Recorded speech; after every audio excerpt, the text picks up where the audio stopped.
We'll be looking for a way to get home soon. Monitoring the situation at Park Station in the Johannesburg CBD is our reporter Slindelo Masikane. Good afternoon to you, Slee. Almost afternoon rush hour, as we know. What is the situation looking like from where you're standing?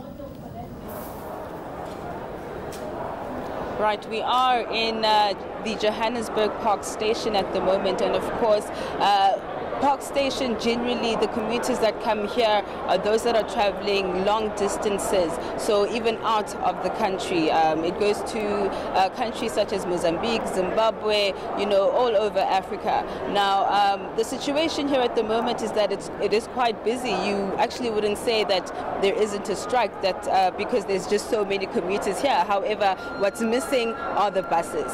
The only buses that are operating here at Park Station is eNCA. And I'm just going to ask Kulu to just pan and give our viewers a view of what we're seeing here at the moment. If you can see behind me, the bus terminals where they usually come through and park and wait for commuters are not here. However, the seats here at Park Station are full. People are seated in kind of hopes that maybe the buses will start operating again. The bus services such as Greyhound, Pioneer, Aldo Coaches, Translux, if you name it, they're not operating. The only services that anyone can really find here is the eNCA buses. Slee, we know the wage negotiations are resuming tomorrow, but is the strike continuing in the meantime?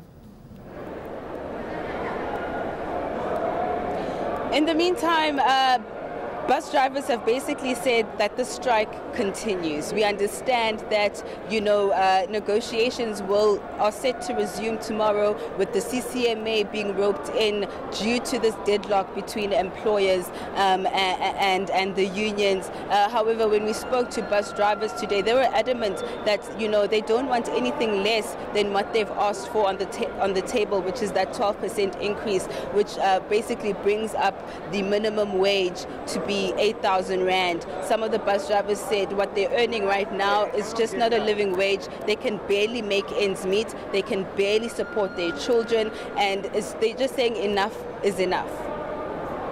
Only flagging what they're earning as a problem, Slee, but also their working conditions. What is it about those conditions that they want changed?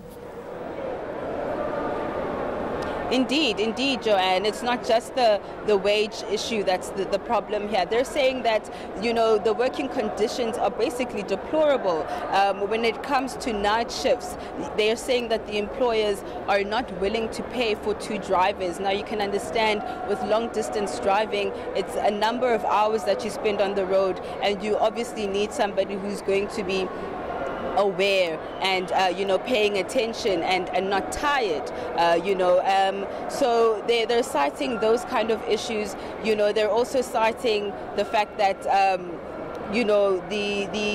the employers are not listening to them, and when they do come with grievances, they're not heard.